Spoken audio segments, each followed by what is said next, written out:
Welcome to garam garam Bezawada రుచుల్లో ఈరోజు meal మేకర్తో మనం fry చేసుకుంటున్నామండి. ముందుగా మీల్ మేకర్ ఒక గంట కానీ గంటన్నర క్రితం కానీ ఇలా నీళ్ళల్లో నానబెట్టుకోవాలి.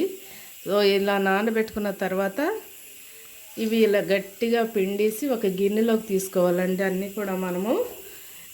కూడా ఇలా గట్టిగా పిండి తీసుకోవాలి అండి. అన్నీ కూడా ఇలా గట్టిగా పిండేసి ఒక గిన్నెలోకి తీసుకోవాలండి. తర్వాత మనం కళాయి పెట్టుకుని స్టవ్ వెలిగించుకుందాము. ఇప్పుడు మనం ఫ్రై చేస్తున్నాం కదండి, కొంచెం ఆయిల్ ఎక్కువగానే పడుతుంది దీనికి.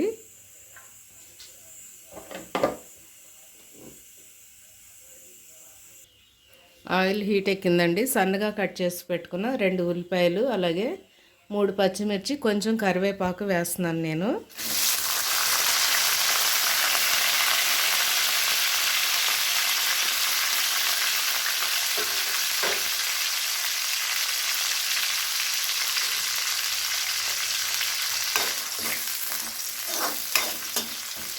ఇవి కొంచెం దోరగా వేగేంత వరకు కూడా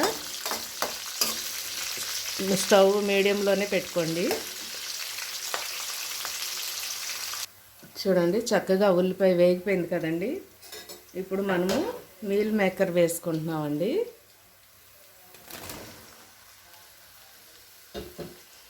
ఇవన్నీ కూడా కొంచెం ఫుల్లులో పెట్టేసి జస్ట్ ఒక 3 నిమిషాలు 4 నిమిషాలు బాగా ఏగనివ్వండి.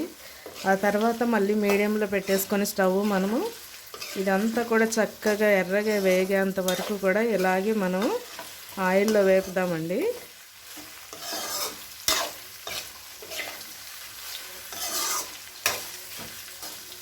చాలా టేస్ట్గా ఉంటుందండి ఈ ఫ్రై. అందరూ కూడా తప్పకుండా ట్రై చేయండి.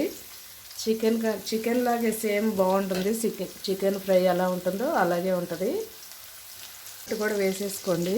నేను 1 స్పూన్ సాల్ట్ వేస్తున్నానండి. మీరు కూడా సాల్ట్ చూసి వేసుకోండి. అలాగే 1 స్పూన్ పసుపు కూడా వేస్తున్నాను.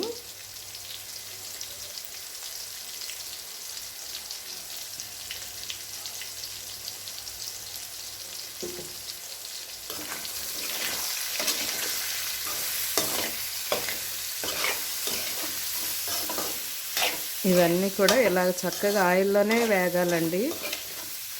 దీనిలో ఉన్న వాటర్ అంతా ఇంకిపోవాలి. ఇంకిపోయిన తర్వాత ఇదంతా కూడా చక్కగా చికెన్ లాగా ఎర్రగా వేగాలి. అప్పుడు వరకు మనం స్టవ్ దగ్గరే ఉండి మధ్య మధ్యలో ఇలాగా కలుపుతూ ఉండాలండి, లేకపోతే అడుగంటుకుపోతుంది.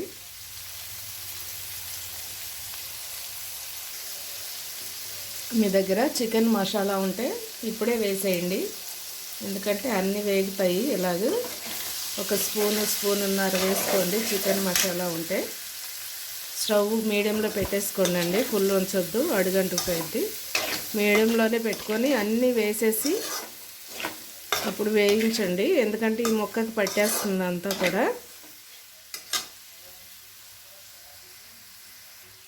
మనము చికెన్ మసాలా వేసాం కదండి. ఇప్పుడు ధనియాల పొడి వేస్తున్నానండి నేను. ఇదిగో చూడండి, ధనియాల పొడి వేస్తున్నాను.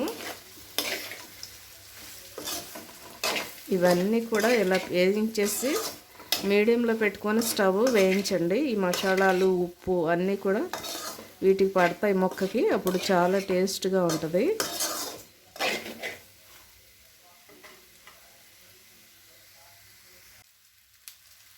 చూడండి, 1 స్పూన్ నేను అల్లం వెల్లుల్లి పేస్ట్ కూడా వేస్తున్నానండి. 1 స్పూన్ చాలండి. ఇదంతా కూడా ముక్కలకై పట్టేటట్టుగా కలపండి అల్లం వెల్లుల్లి.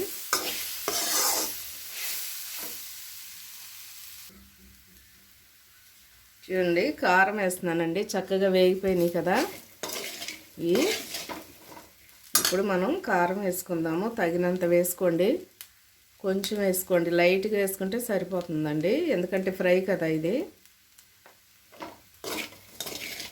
మనం దీనిలో మసాలాలు కూడా వేసాం కదా, అన్నీ గరం మసాలా వేసాము. ఫ్రై రెడీ అయిపోయిందండి. ఇప్పుడు మనం కొత్తిమీర వేసుకుంటున్నాము. ఇది పప్పులో కానీ లేకపోతే పప్పుచారులో కానీ చారులో కానీ దేనిలోనైనా కూడా నంచుకోవచ్చు, చాలా బాగుంటుంది. లేదంటే వట్టిగా తిన్నా కూడా బాగుంటుందండి.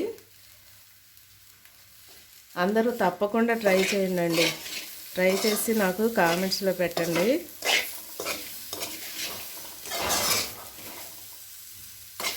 ఫ్రై రెడీ అయిపోయిందండి. స్టవ్ కట్టేస్తున్నాను నేను. మీరు కూడా తప్పకుండా ట్రై చేసి నాకు కామెంట్స్లో పెట్టండి. అలాగే మా ఛానల్ని మర్చిపోవద్దండి, గరం గరం బెజవాడ రుచులు.